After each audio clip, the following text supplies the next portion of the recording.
I believe that this nation should commit itself to achieving the goal, before this decade is out, of landing a man on the moon and returning him safely to the Earth.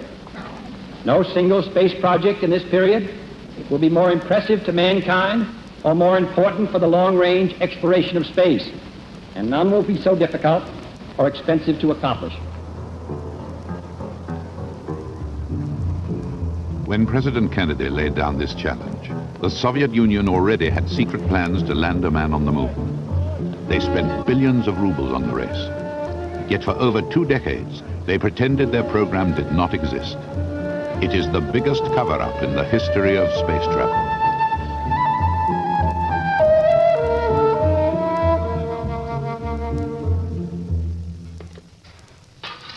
If the Soviet lunar program had been successful, this man might have taken the first step on the moon. Alexei Leonov was one of 3 cosmonauts selected to pilot the Soviet lunar landing craft.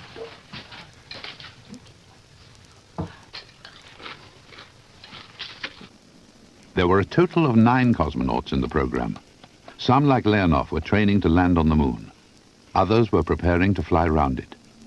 They were not allowed to discuss these plans outside their closed circle. Until recently, it has remained a forbidden subject. So, could you tell us what the lunar lander looked like, please?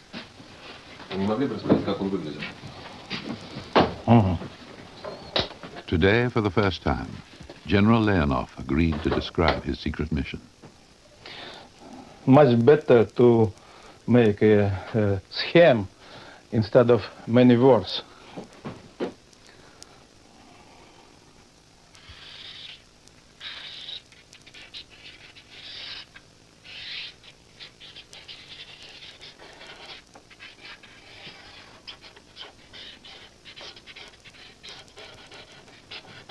Is it similar to the American lander?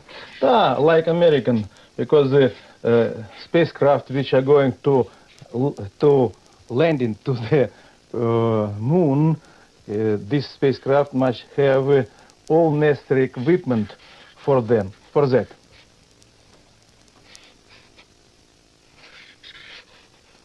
And the antenna, main antenna. In Russian versions, we have only one man which landed to the moon. And the step, лестница как. This is a position cosmonaut. He can see through this window and select place for landing on the moon. He had about 25 seconds for selecting. In 1959, the Soviet Union established an early lead in the race by launching several unmanned rockets towards the moon. They successfully crash-landed an object on its surface and then flew another probe behind the moon. It sent back pictures of the far side, which had never been seen before. In 1963, Khrushchev was basking in the reflected glory of the cosmonauts. Their space flights had been a great political triumph. The Soviet Union had just scored a double first, with the first woman as well as the first man in space. And Khrushchev wanted more. The American astronauts put on a brave face, but they had taken second place every time. They never knew what to expect next. Whenever NASA thought they were narrowing the gap, the Soviets would strike again. The early single-seat spaceships had served their purpose. Both sides had orbited the Earth, and both were now gearing up for the next round with bigger capsules and rockets on the drawing board.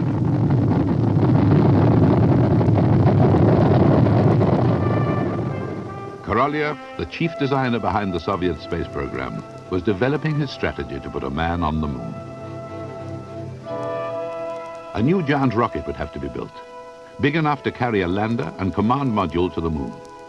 Korolev would have to fight great battles over the design of this rocket and what fuel it should use.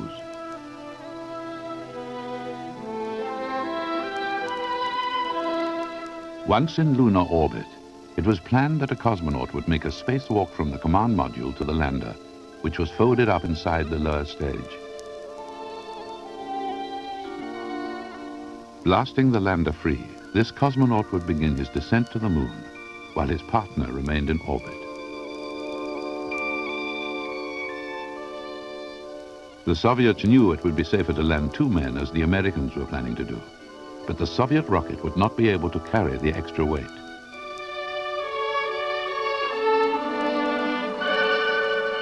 After a few hours on the surface, the cosmonaut would return to the command module for the journey back to Earth.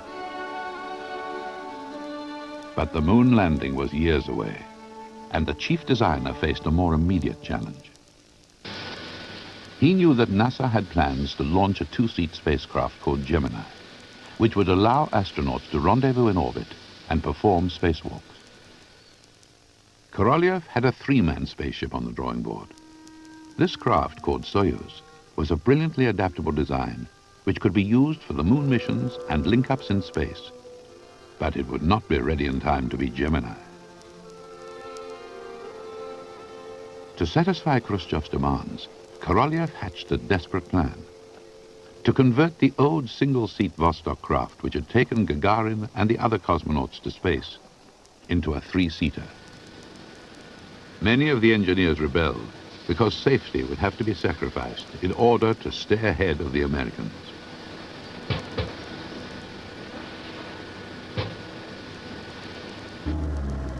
Konstantin Feoktistov, one of Korolev's most talented designers, was at the center of this protest. He was also an outspoken critic of the moon program. Korolev's devious plan to rid himself of a troublemaker was a masterstroke. He knew that Feoktistov wanted to travel to space himself. К вопросу о том, чтобы посмотреть, нельзя ли на Востоке послать 2-3 человек, он возвращался несколько раз. И каждый раз мы доказывали, что это невозможно, что это опасно, что вот лучше потерпеть и подождать, когда мы сделаем корабль «Союз», который предназначен для того, чтобы летать 2-3 человека, и в котором будет хорошая система аварийного спасения. Но он все-таки нас добил. В феврале 1964 года он решил зайти с тыла. Он сказал, что ежели мы сумеем разработать корабль на базе «Востока» 3-местный, то уж, по крайней мере, 1 место будет отдано инженеру. Ну, такая постановка вопроса показалась уже очень соблазнительной. Буквально через несколько дней мы тут же уже ему предложили первые наброски и предложения. Он принял это дело. Мы выпустили где-то в конце марта уже, начале апреля, основные исходные данные по этому кораблю, который потом стал называться «Восходом». To adapt the old Vostok, the ejection seat and control systems had to be removed. 3 seats were then installed. It would be too cramped for spacesuits. Tracksuits would have to do. In an emergency, escape would be impossible. А с точки зрения безопасности, там эти вопросы были, прямо скажем, игнорированы. А почему так получилось? Если бы я знал. То есть вы считаете, что полет был небезопасен? Далеко не безопасен. Even though he knew the risks better than anyone else, Feoktistov donned his flying helmet to become the first engineer to go to space. On October the 12th, 1964, the intrepid 3-man crew squeezed into the pod and were ready for blastoff.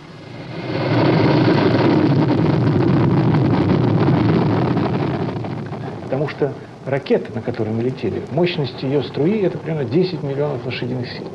Вот в душе каждого человека есть наездник известного рода. А тут оседлать сразу 10 миллионов лошадей, табуну 10 миллионов лошадей, это очень впечатляет, не говоря о том, что это физически ощущается в виде перегрузок, в виде гула. Вот такая, в общем, ну, мобилизующая атмосфера. Это, конечно, одно из самых ярких впечатлений, сам полет на ракете. In 24 hours, they flew 16 orbits around the Earth. The gamble had paid off. It was another blow to American morale. Jim Oberg, a NASA mission controller and Soviet space analyst, recalls how easy it was to jump to the wrong conclusions. Now, the 3 men in the capsule was another major Soviet success, a major space spectacular. At the time, Western observers didn't appreciate how much of a sham it really was. To them, it was an Apollo-type mission flown before even our first Gemini flight. It was very depressing and very successful from the Soviet propaganda point of view. Only those inside the Soviet Design Bureau knew the truth. Она ничего не дала для дальнейшего движения в области космонавтики, кроме потери времени. Может, престиж? Ну и престижа запуска 3 космонавтов в космос. On the day the 3 cosmonauts returned from space, Brezhnev ousted Khrushchev. This political change would have a profound effect on the future of the space program. Different design chiefs lobbied for power, and destructive arguments about the design of the moon rocket intensified. The designers who lived through those bitter years are only now willing to discuss the moon battles. Korolyev's deputy, Vasily Mishin, would be destroyed by these rivalries. He has pictures of the secret N1 moon rocket which are still classified. But he did agree to draw it instead. Но она состояла в разработке тоже тяжелой ракеты-носители, 3-ступенчатой. Эта ракетная двигательная установка включала 30 двигателей по 150 тонн, которая могла вывести полезную нагрузку массой 92-95 тонн. Ясно, что мы не могли осуществить экспедицию на 3 человека. Соединенные Штаты с их расположением ракетодрома на мысе Канаверал, они оказывались в несколько лучшем положении, чем мы с нашим Байконуром. Потому что они получали прибавку за счет вращения Земли при стрельбе на восток значительно больше, чем мы. Это одно. Второе, что они с самого начала эту программу сделали общенациональной. Но самое главное, они создали очень умный и хороший мозговой центр НАСА. NASA was beginning to take the lead. While it was successfully enlisting dozens of corporations to build the Saturn moon rocket, the rival Soviet Design Bureau were fighting over who should build what. They argued about the size of the engines and what kind of fuels to use. Korolyev's original rocket was fueled with liquid oxygen and kerosene. For the N1 moon rocket, his engine designer wanted to use some new dangerously corrosive fuels. After an angry row, he left Korolyev to work on a smaller rocket called Proton. This disastrous split meant that an aircraft designer with no knowledge of rockets had to take over the giant N1. It was a plumber's nightmare, with miles of piping feeding its 30 engines.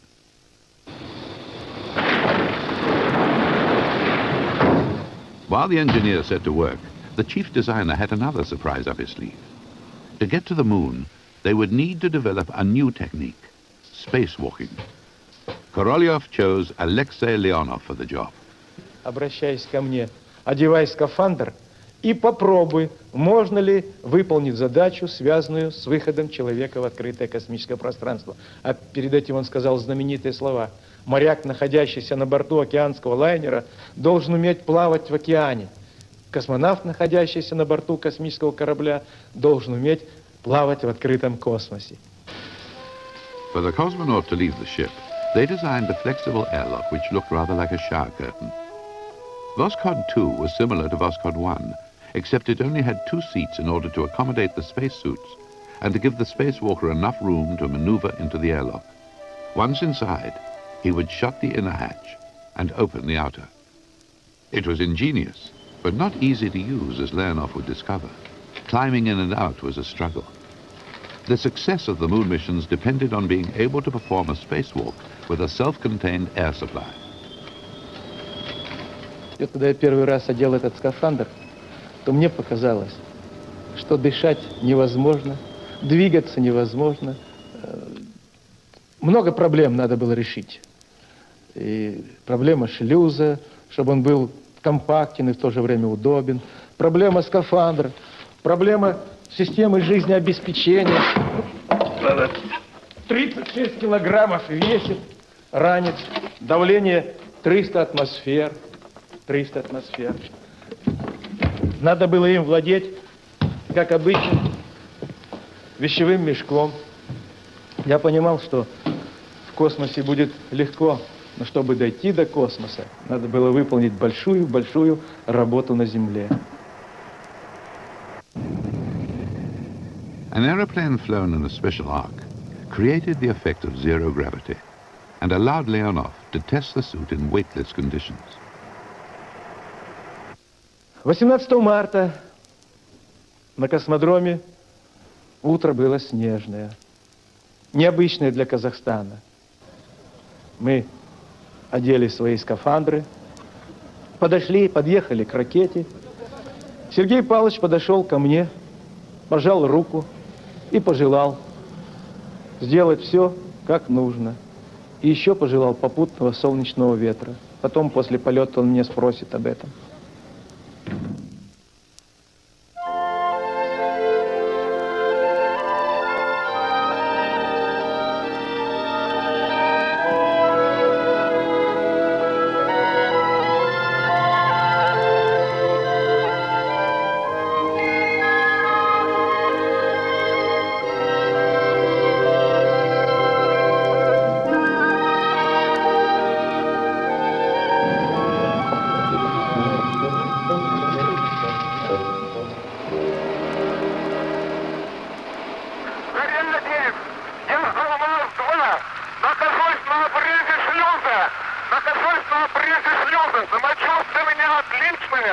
I opened the door, space door, and I saw sky, very black sky, many stars, blue stars, big stars, very brightly sun, very quiet, очень тихо, было очень тихо. I heard my heart and дыхание and breathing and breathing.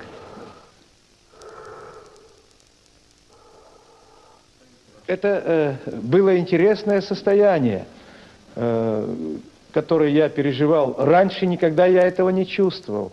Я свободно находился над земным шаром. Я видел, как земной шар торжественно вращался подо мной. И вдруг в этой тишине я услышал слова «Внимание, внимание!» Человек вышел в открытое космическое пространство. He floated in space for 10 minutes and would spend the next 12 trying to get back in. Сразу войти не удавалось. Скафандр деформировался, давление было приличное, я устал, и войти, как ногами учили, у меня не получалось. И тогда я с помощью этого крана, здесь кран, сбросил давление на несколько ниже, на 0,27 атмосферы, получил свободность определенную, легкость движения. Я вошел, но уже головой в шлюзовую камеру, руками протащив себя, руками держась за леера, протиснулся в шлюзовую камеру. Затем мне надо было развернуться в шлюзовой камере, чтобы идти ногами внутрь корабля. И вот это было очень трудно.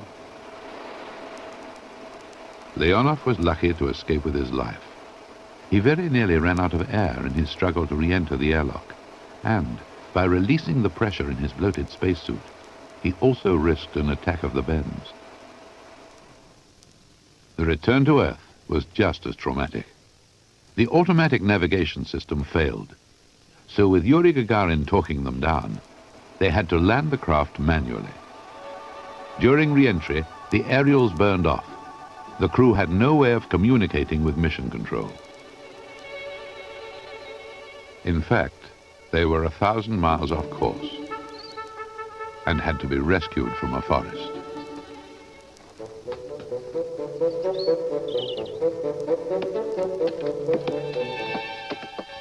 They returned triumphant in the knowledge that a successful spacewalk had been achieved months before the Americans.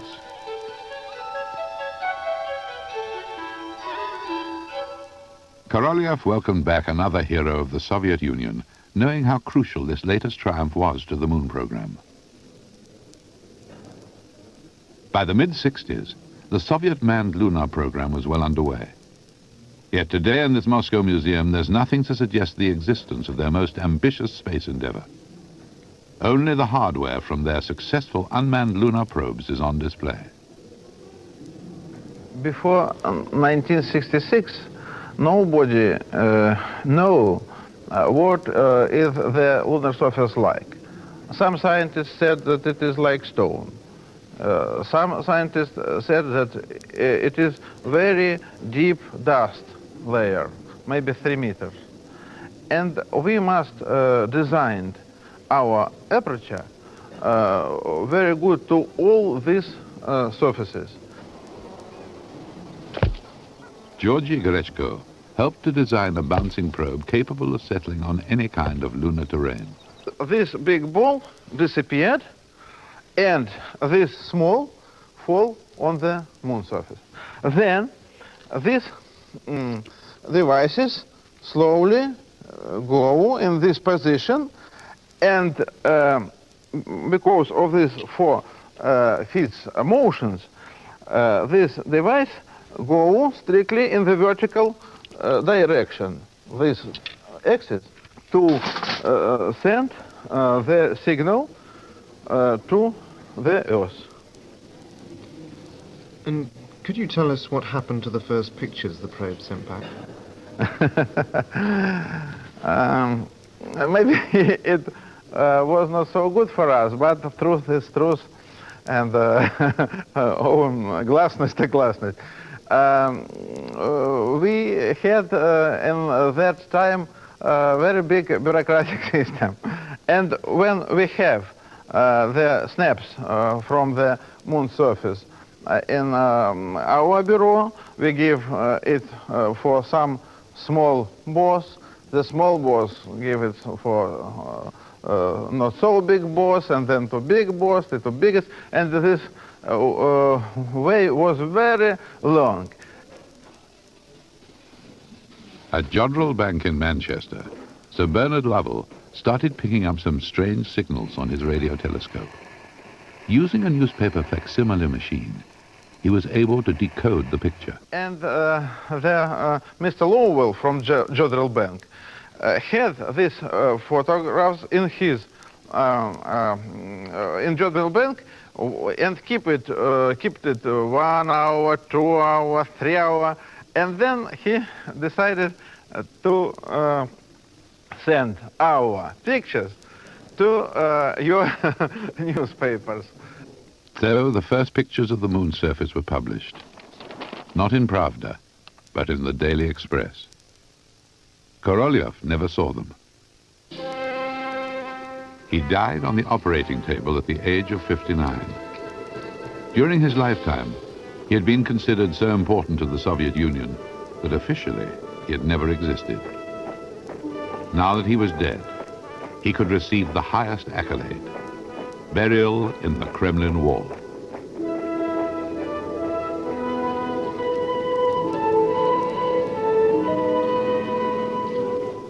For me, Korolev was the best scientist, the best designer, the best chief, the best man.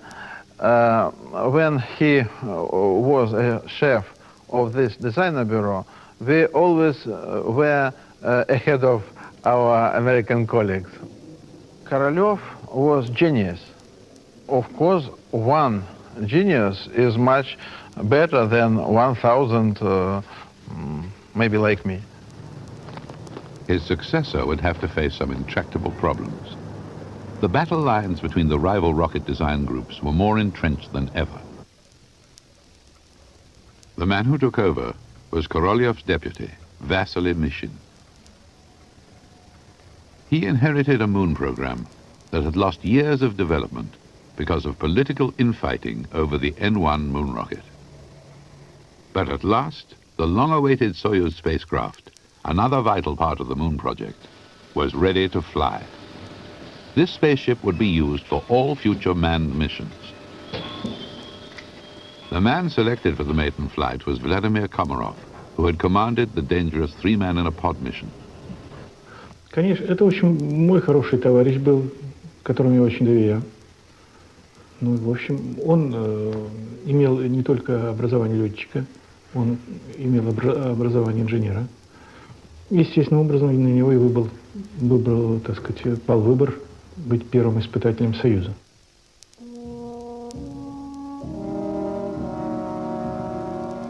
After Soyuz 1 was launched, it ran into problems as soon as it reached orbit. One of the solar panels did not unfold, so the ship's electricity supplies were too low. The planned rendezvous with the second Soyuz was cancelled, and Komarov was ordered home. The landing capsules separated, and he began his re-entry. He was slightly off course and spinning as he entered the atmosphere. To break the capsule on its descent to Earth, a drogue parachute was released, but the main chute became jammed. A backup was deployed, and because the capsule was spinning, the two chutes became tangled. Но рывка ввода основной системы он уже не слышал, не мог ощущать то, что не было ввода и раскрытия основной системы.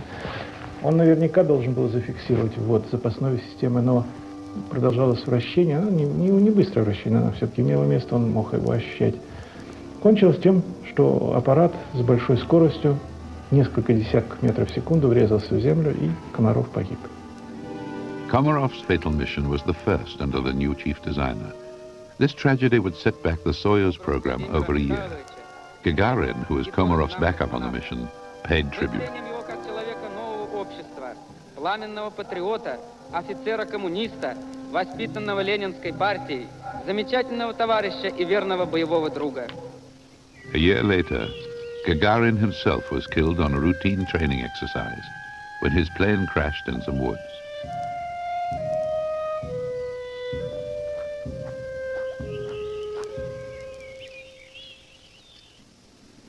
Leonov, who was an old friend of Gagarin, was asked to try to identify the shattered remains. В Москве есть молодежная гостиница «Юность». И вот на протяжении многих лет мы, Юрий Гагарин и я, ездили в эту гостиницу подстригаться. У нас в Звездном городке не было парикмахерской. И вот накануне, после рабочей недели, в субботу мы с ним поехали. Юрий сидит, его стригут. И я внимательно смотрю, как преобразуется его голова. У него была очень красивая форма головы.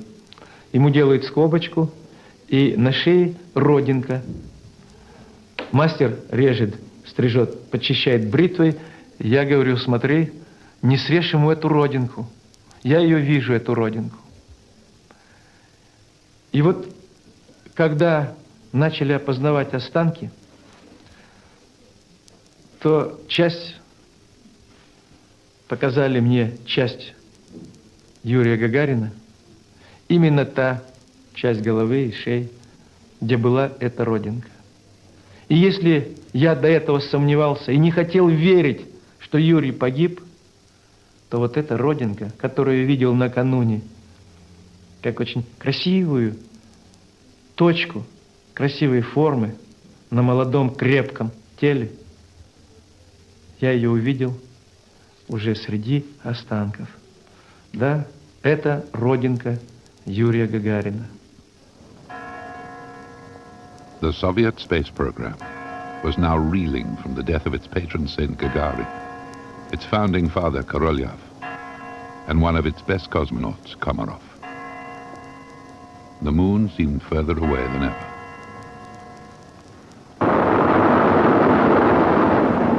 The Soviets knew the Americans were pulling ahead with their Apollo moon rocket, but NASA had little idea of what the cosmonauts were up to. Nikolai Rukavishnikov was training for a secret program which could steal back the lead. As their medium-sized rocket Proton was ready, They could now reach lunar orbit. The mission was codenamed Zond. Зонд представлял собою корабль не для посадки человека на Луну, а для пролета около Луны, для облета Луны вокруг. Значит, эти корабли-зонды были двухместные пилотируемые корабли. И, как всегда у нас в Советском Союзе бывает, перед тем, как послать пилотируемый корабль в космос с экипажем, мы делали беспилотные пуски.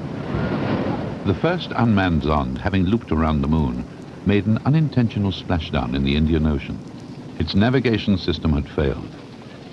But the cosmonauts were still hoping for a manned flight. Ну, досадная привычка, когда кто-то из инженеров при монтаже положил плюс на минус, и таким образом двигатели системы обеспечения запуска сработали в другую сторону. Досадный случай, ну, в общем, он потребовал одного корабля. Но в пилотируемом варианте этого не могло быть, вот, так что можно было лететь. В общем, я бы так сказал, программа прошла валко после Сергея Павловича Королева. Не было такого жесткого, принципиального руководителя, который мог играть на несколько ходов вперед. И я уверен, что если бы был жив Сергей Павлович Королев, то мы обязательно бы облетели Луну еще в 1968 году. The grounded cosmonauts could only watch as Apollo 8 was launched. 2 weeks earlier, their own flight to circle the moon had been cancelled. I know my own impression is that it's a vast, lonely, forbidding type. But the Soviets were still in the race. The giant N-1 rocket was just 2 months away from its first launch, and Leonov was training hard for a landing on the moon. He had to learn to fly a helicopter as if it was a lunar lander. У меня есть даже 9 посадок с выключенным двигателем на этом вертолете, очень сложные. Обычно летчики такие посадки не выполняют, они, как правило, заканчиваются катастрофой. Но мы, в общем, отработали, можно сказать, устойчивое действие космонавта и летчика в этих режимах. In the United States, on a proving ground in Houston, Neil Armstrong was practicing for the same maneuver, and his experiences were no less traumatic.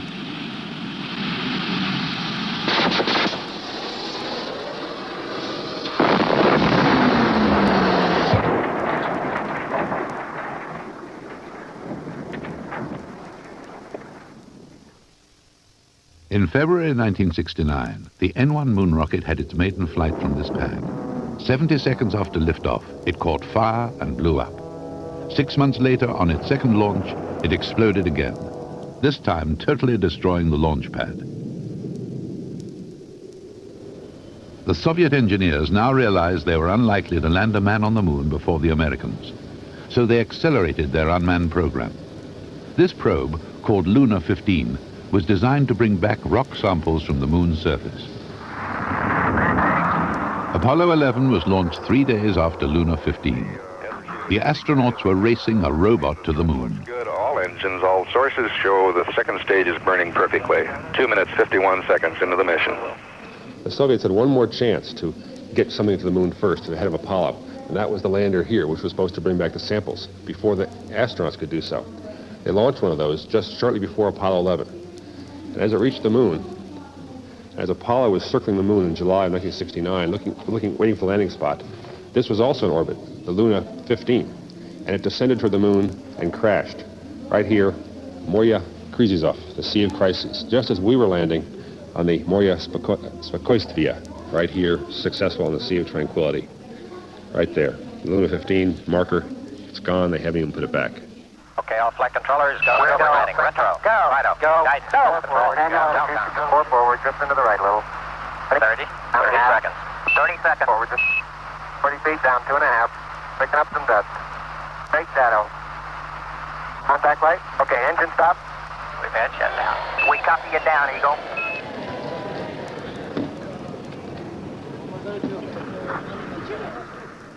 It was greatest event in the world, I believe.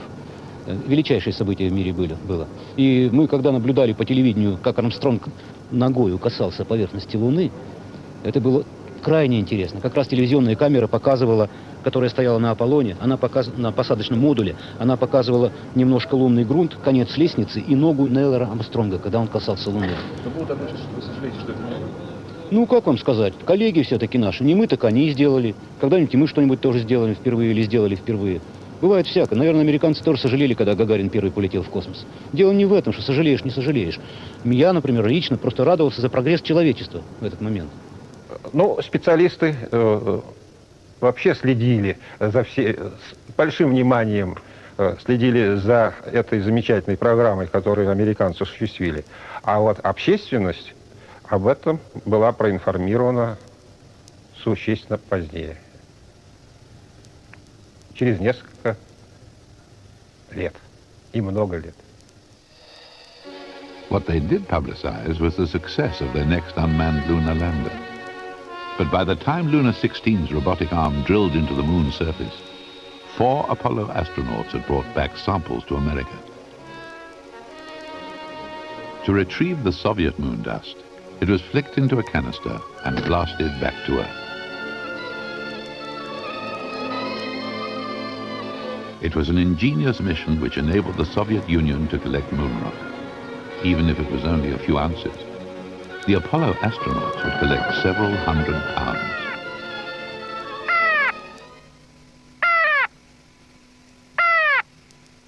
So although their precious moon dust was important scientifically, it had no propaganda value outside the Soviet Union.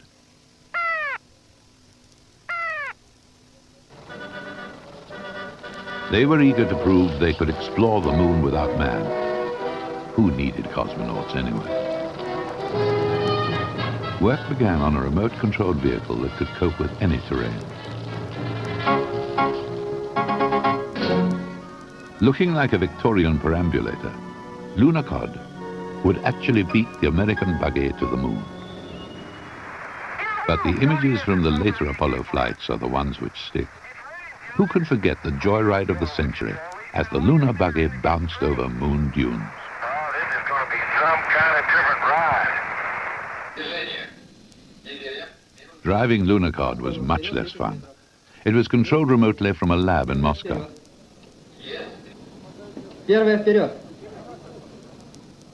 Nevertheless, it left the first wheel marks on the moon and trundled around for weeks, sending back thousands of pictures.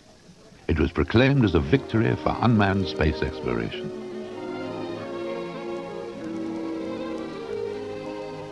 Но я представитель пилотируемого космоса, поэтому считаю, что лучше бы эти средства, которые мы потратили на беспилотный полет наших кораблей, на пилотируемый.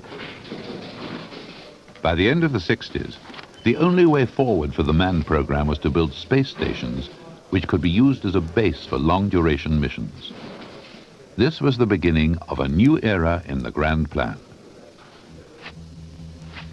In the early days, they investigated the possibility of creating artificial gravity. They hoped to counteract the potentially damaging effects of living in the weightless conditions of space. Стрела летит не прямо, а по дуге.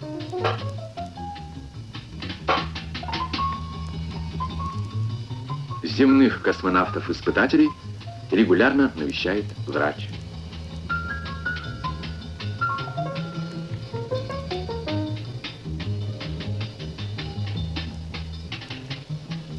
Важно установить, как различные скорости вращения действуют на нервную систему человека.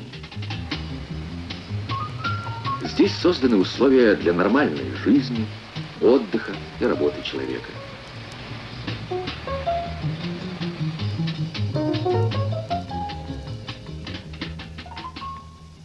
Artificial gravity stations remained a dream of the future. A zero-gravity station would be much easier to construct. Konstantin Feoktistov was one of the engineers who pioneered orbital space stations. He led a powerful lobby which was opposed to spending any more on the ill-fated moon project.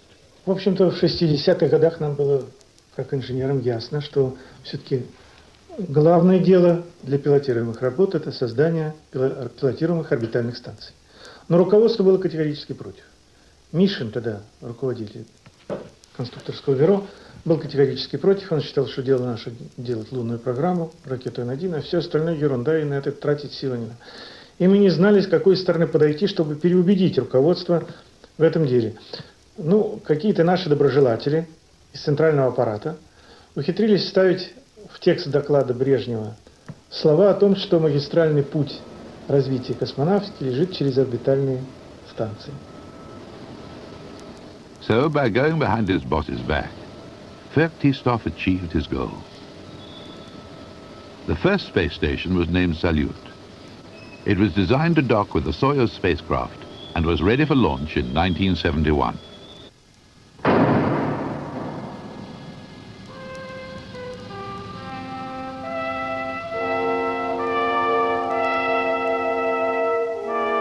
Dobrovolsky, Volkov and Poltsayev would be the first crew to try living in space aboard the new station.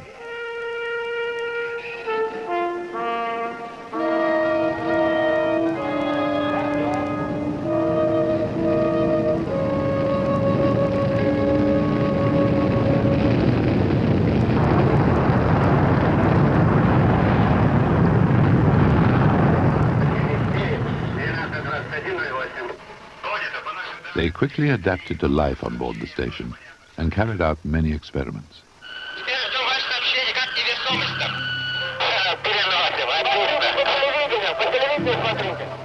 Every night for 3 weeks, they entertained 100 million Soviet television viewers with their reports from the strange, weightless world of Salyut. Families throughout the land got to know these three men. It made the tragic end to this mission even more shocking. As they came back to Earth, all the air in their capsule drained out through a faulty valve. There were no spacesuits on board. The cosmonauts were dead before they reached the ground. Get into this race as we should, so long as all of our objectives are short-term objectives. We've got to have no finite end to our objectives. The end of our objectives should be as far as we can see at any given time. But right now, we need a 10 to 12-year program that has as its ultimate goal the manned domination of space.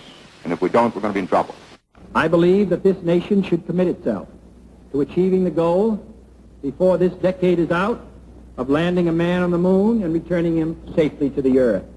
We must assure our preeminence in the peaceful exploration of outer space, focusing on an expedition to the moon in this decade.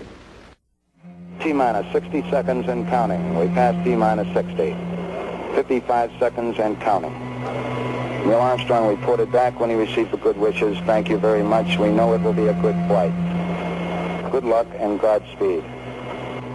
40 seconds away from the Apollo 11 liftoff. All the second stage tanks now pressurized. 35 seconds and counting. We are still go with Apollo 11. 30 seconds and counting. Astronauts report it feels good. T-minus 25 seconds. 20 seconds and counting. T-minus 15 seconds. Guidance is internal. 12, 11, 10, 9. Ignition sequence start. 6.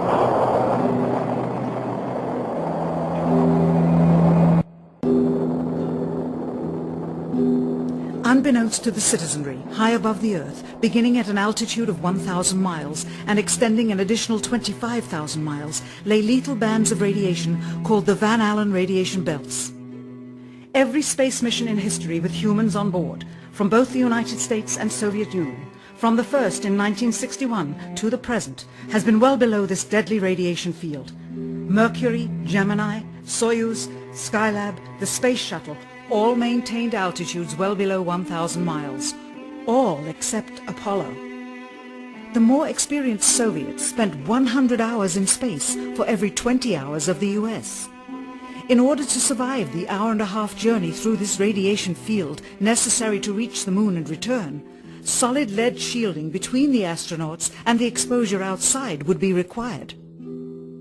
The mammoth Saturn V rocket used by Apollo was already 35 stories tall and weighed as much as a battleship. To add additional tonnage in the form of a lead barrier completely surrounding the crew members would have made it impossible for the vehicle to get off the ground. That is why the Soviets, though more advanced, only sent an unmanned probe to the moon. The Apollo spacecraft's narrowest shielding was less than 1/8 of an inch of light aluminum. In 1998, the Space Shuttle flew to an altitude of 350 miles, one of its highest altitudes ever, hundreds of miles below the beginning of a field of radiation that was so severe that the astronauts inside of their shielded spacecraft and inside of their shielded spacesuits saw flashes of light with their eyes shut that they described as shooting stars, due to radiation penetrating first the shuttle's shielding, then their spacesuit shielding, then their skulls, and finally the retinas of their closed eyes. As a result, CNN issued the following report noting NASA's unpredicted surprise. The radiation belt surrounding Earth may be more dangerous for spacewalking astronauts than previously believed. Scientists say the phenomena known as the Van Allen belts can spawn killer electrons when the Earth's magnetic field changes. These electrons that are being studied could have an important effect not only on satellites, which has happened in the past, but could also affect the astronauts by creating large doses of radiation that could influence their health. The electrons can penetrate through various materials, including spacesuits, and can pass through, in fact, the walls of the space station, and can create high charges deep inside of these objects. President Kennedy, a man of political, not scientific background, set the irrevocable goal of landing a man on the moon by the end of the 1960s, just days after America's first astronaut had spent a mere 16 minutes in space, not even achieving a single orbit around the Earth. We choose to go to the moon in this decade and do the other things, not because they are easy, but because they are hard. We take an additional risk by making it in full view of the world. But as shown by the feat of astronaut Shepard, this very risk enhances our stature when we are successful.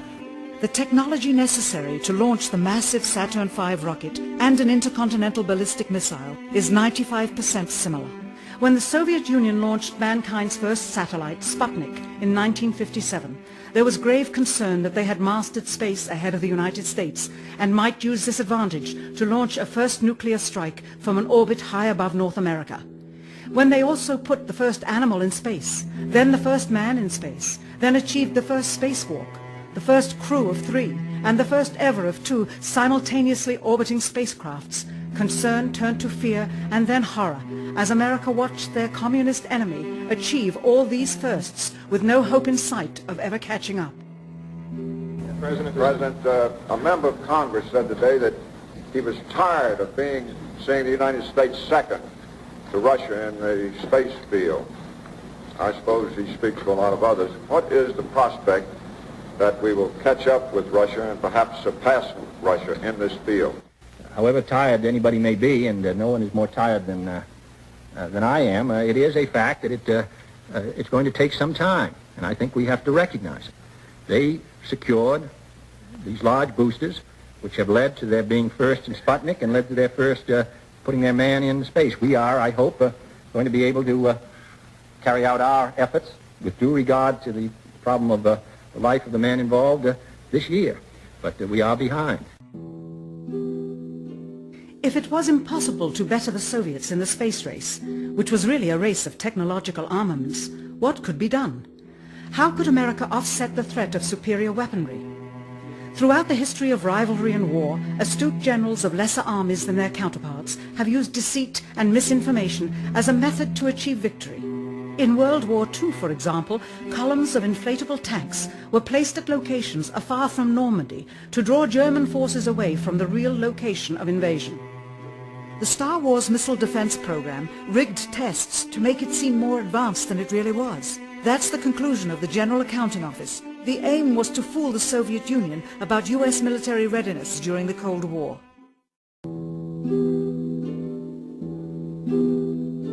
Certainly, it was not possible to fool just the Soviets about US strategic capability in the 1960s, while somehow informing 200 million Americans of the truth secretly.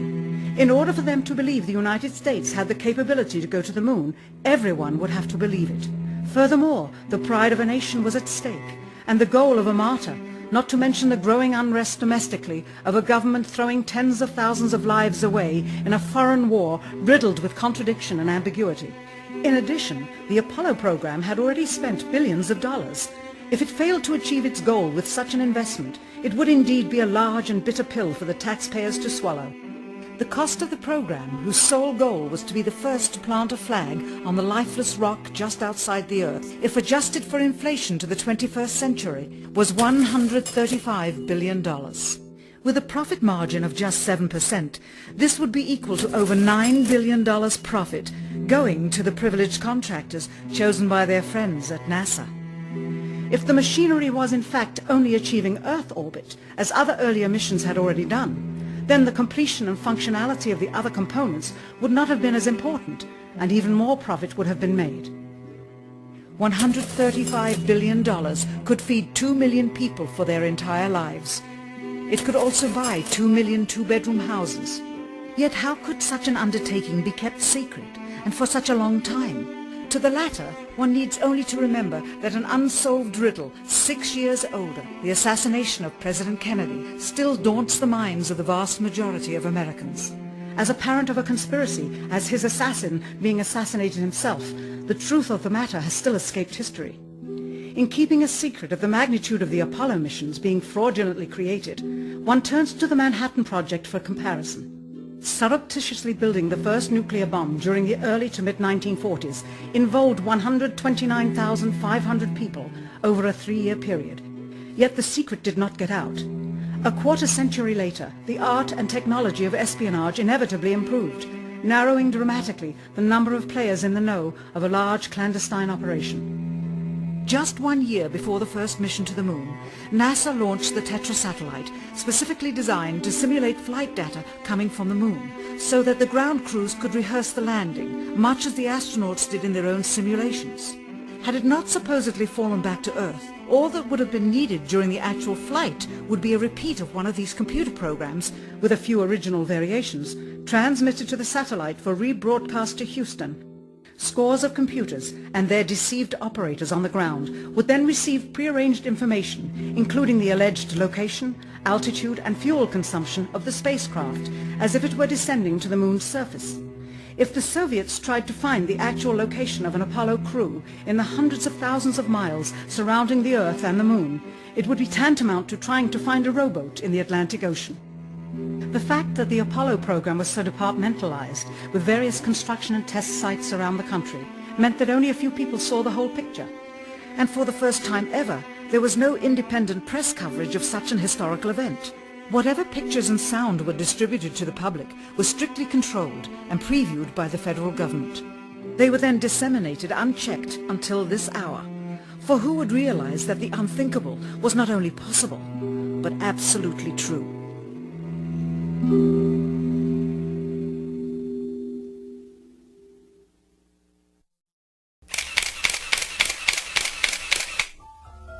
And what of the photographs? What do they tell us? On 3 separate occasions, our office asked NASA's Public Relations Department for every single picture of an astronaut on the surface of the moon, just during the maiden voyage of Apollo 11. Many duplicates were sent. In all, fewer than 20 pictures were found, including first-hand investigation on site at the agency's vaulted archives. Quite surprising, considering the historical significance of the event. These very photographs are the same ones circulated year after year on anniversary commemorations. It is estimated that in just the first 60 minutes on the moon, motivated by the tenuous nature of the circumstances, many more exposures could have been expediently taken. Also surprising is the scarcity of photographs of the mission's chief pioneer, Neil Armstrong. The greatest achievement in human history, and of the man whose first step echoed around the world, dawning a new age of scientific enlightenment, there is only one full-body picture of him on the moon, besides this ghostly reflection. This one, taken by an automatic camera mounted on the side of the lunar module. Perhaps he feared liability should the whole conundrum later become unraveled. Perhaps he has forgotten that he attested to the authenticity of the event with his signature on this plaque engraved by the federal government. In fact, in the more than 30 years since the event, aside from NASA's initial press conference and the occasional brief anniversary remarks where few questions were permitted, he has never given one on-camera interview to anyone, ever. From an analytical standpoint, photographic anomalies have to be sought out with an understanding of lighting and shadows. The most straightforward is simple.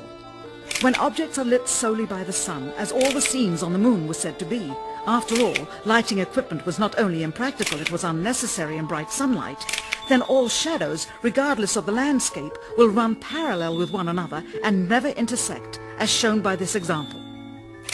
In these seldom seen photographs, obtained from a rarely used auxiliary NASA archival site, it is clear that these scenes were lit with artificial light. These shadows, which are cast at different angles, are evidence that a second light source is being used. In addition, the sun would not cause an isolated hotspot like this, only an artificial light would. Again, intersecting shadows and another hotspot. And again. And again. It is simply impossible for this picture to have been taken with sunlight on the moon. Here, the shadows are shown to be as black as pitch. And yet here, completely in a shadow, the astronaut is lit up like a Christmas tree. How can this be? Or this, on the shadow side of the lunar module. In this magnification of an Apollo photograph, a rock, very likely a papier-mâché prop because of the crease here, is categorized with the letter C. In later releases of the same picture, the letter is gone, probably airbrushed out. Here a crosshair, which was burned directly into the image from the film plate, and thus should always appear on top of the objects in the photograph, appears behind the object in this scene, clearly revealing a composite of two pictures into one. Someone apparently forgot to create a burn crater underneath the lunar module's 10,000-pound thrust engine, despite the fact that during ground tests there was a real concern for the vehicle falling into the hole the engine created as it descended. Here is a Norman Rockwell depiction drawn just 2 years earlier based on the latest specifications and scientific data. In these enlargements, it looks as though the lunar module was simply placed there, not even one speck of moon dust on the landing pod.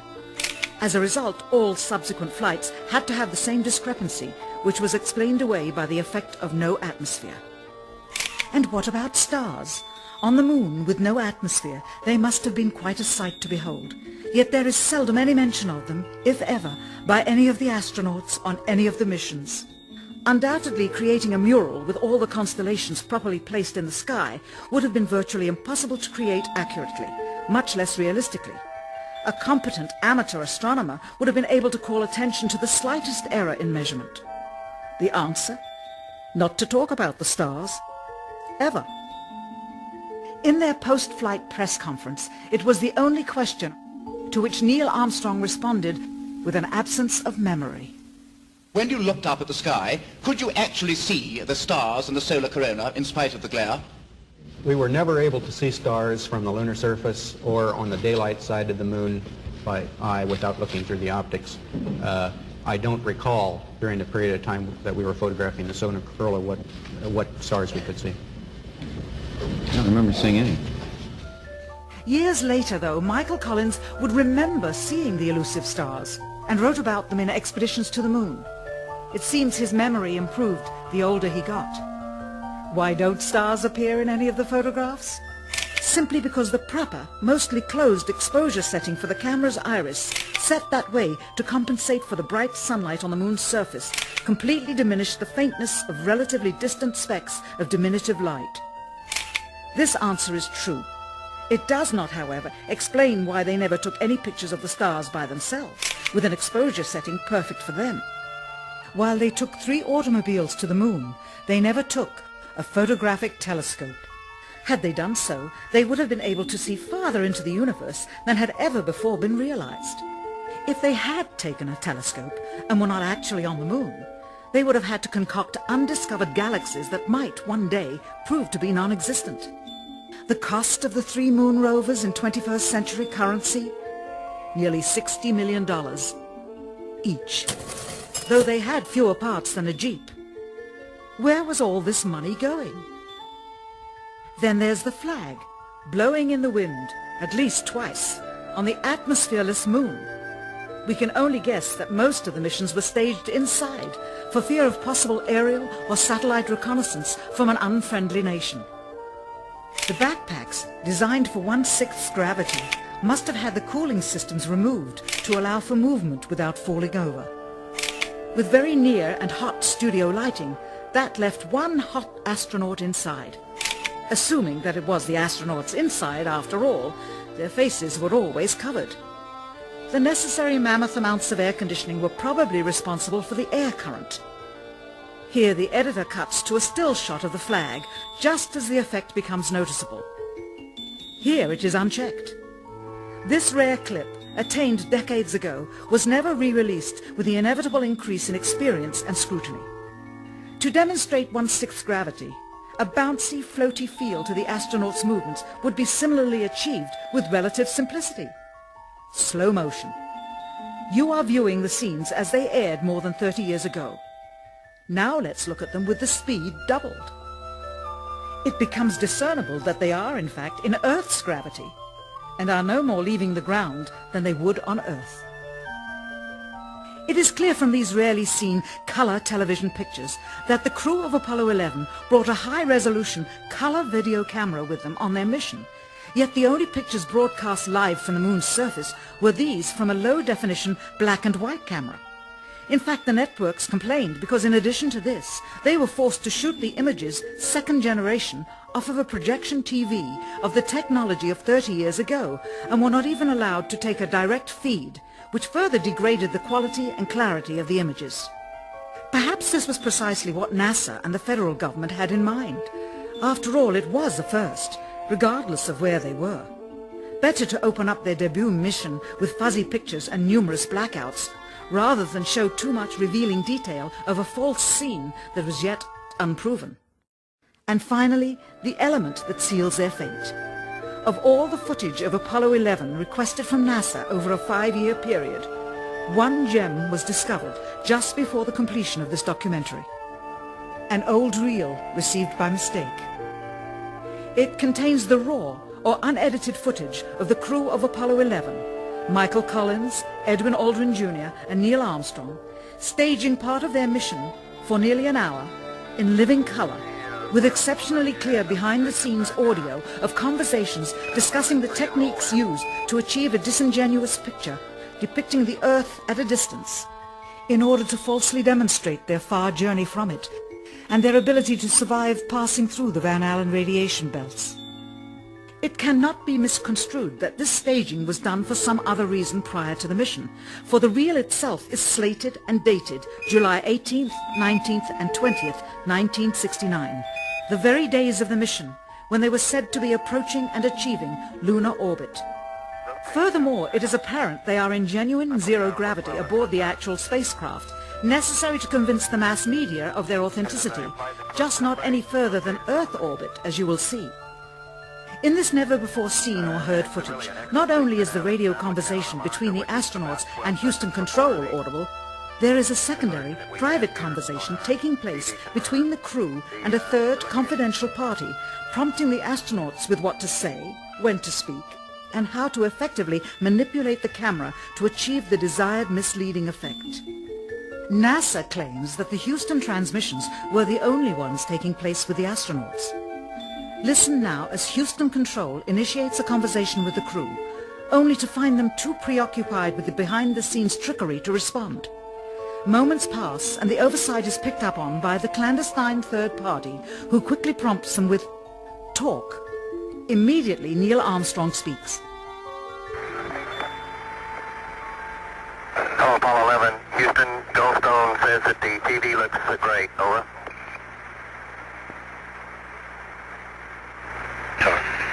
Okay, Roger, we're nothing in on Earth.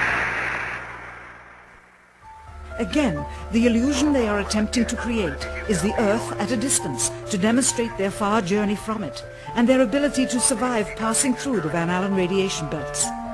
Understand, too, that only about 20 seconds of this raw footage was ever broadcast to the public, and these conversations discussing their deception were believed to be private, until now. Here they discuss that these television transmissions were in fact not broadcast live as everyone believed. They were first screened and edited for playback later. Roger, Neil, we just wanted a narrative such that we can, when we get to playback, we can sort of correlate what we were seeing. Thank you very much.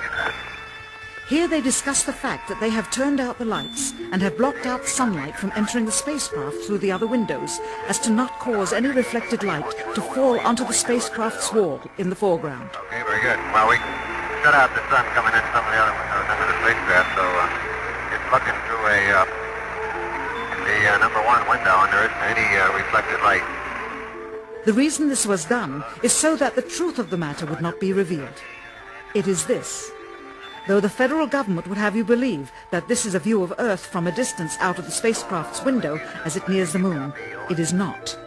What they have ingeniously done is placed the camera at the back of the spacecraft and centered the lens on a circular window in the foreground, outside of which it is completely filled with the Earth in low orbit. The circumference of the window then appears to be the diameter of the Earth at a distance, with the darkened walls of the spacecraft appearing to be the blackness of space around it. That is why they wanted the interior dark and blocked out the sun from entering through the other windows. Here you can see the extruded window, probably 2 inches thick at the bottom. This is because the Earth's shine is coming in at a downward angle. It also causes the Earth to appear to be an irregularly shaped circle, for you are seeing the outside of the window at the bottom and the inside of the window at the top, which together form 2 different sized halves of a circle. Subsequently, this take was never used. As they perfected the shot, a crescent-shaped piece of black material was inset slightly into the window to create the illusion of the Earth's terminator line dividing night and day. It is uncannily convincing. During this segment, intended to be edited and played back later for the worldwide television audience, dated July 18, 1969, Neil Armstrong condemns himself as he states that he is 130,000 miles out, or halfway to the moon, as the NASA flight log also states on this date, when he is in reality in low Earth orbit of a few hundred miles. Roger, Houston, Apollo 11.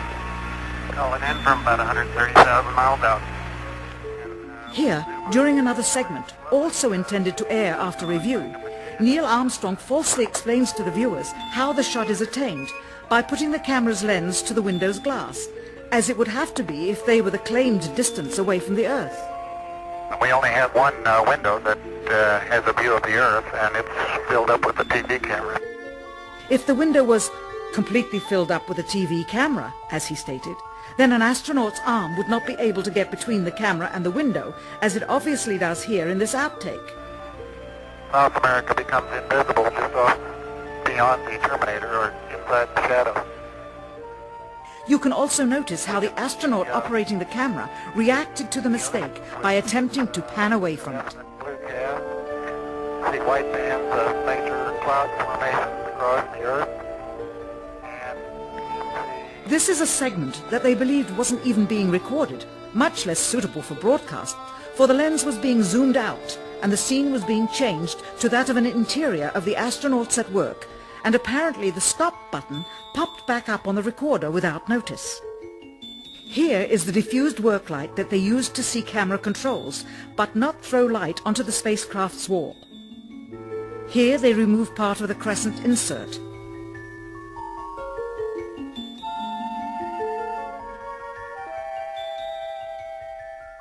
Finally, the iris is opened up and you can see the real location of the camera and the very bright and near Earth out the window. Here is the slate for the 19th of July, and the same shot of trickery on the 19th of July, and then the 20th, and the same misleading shot on the 20th. Later that evening, they were said to be walking on the moon. How can this be when they were in Earth orbit only 9 hours earlier, and the moon is some 3 days' journey away? Furthermore, if they genuinely went to the moon, why would they be faking any part of it? Why this trickery with the window? By faking being halfway to the moon, it becomes apparent that they did so because they could not even go halfway. It thus confirms that the stumbling block to their success was the lethal radiation of the Van Allen radiation belts. Since the same equipment was used on the subsequent missions in the 40 months that followed, none of them could have gone to the moon. They only increased their proficiency at staging them. When some TV viewers of the second manned mission to the moon telephoned the networks complaining that reruns of I Love Lucy were being interrupted, it became clear that for the taxpayers, once was enough. But it wasn't enough for the government and contractors. Billions of dollars of pure profit went with each return. How coincidental that the following mission would have the element of life and death jeopardy. Apollo 13. Now the public would take going to the moon more seriously and be reconnected with the drama. We now realize that perhaps the reason Neil Armstrong has never given an on-camera interview is because he doesn't want to lie anymore. What threats may have been made upon such honorable men or their families to possess their reluctant cooperation and later ill feelings towards perpetuating this still darkened hour in American history. NASA's highest-ranking official, James Webb, resigned without explanation just days before the first Apollo mission. Why, when he was on the threshold of achieving the greatest accomplishment of his career? All 3 Apollo 11 astronauts also resigned shortly after their return. On the 25th anniversary of the event, in 1994, Neil Armstrong made a rare public appearance and held back tears as he spoke these brief cryptic remarks before the next generation of taxpayers as they toured the White House. Today we have with us a group of students among America's best. To you we say, we have only completed a beginning. We leave you much that is undone. There are great ideas undiscovered, breakthroughs available to those who can remove one of truth's protective layers. He is that layer. Perhaps someday soon, with the uncovering of this footage and its meaning, the true patriots of America will rise up or come forward and free the citizens and themselves from the sin that so easily entangles and from a federal government that needs to have the gangrene cut off. Even if the government's destruction would come from the truth, then it is not worthy to stand, and its betterment would inevitably follow. All of us are mortal. All of us will die. Perhaps the seeking of a clear conscience before that hour will motivate the truth into the light. Perhaps as citizens we should offer amnesty for this and other crimes of history, for facts from those involved before the truth perishes with them. Why must we wait until the year 2017 to open the Kennedy assassination files? Perhaps they will not even be opened then, for the law that reluctantly stipulates their release says so with this clause, quote, with the exception of documents certified for continued postponement by the President. Whoever believes the citizens to be too immature for the truth are too immature for power. The truth will always set us free.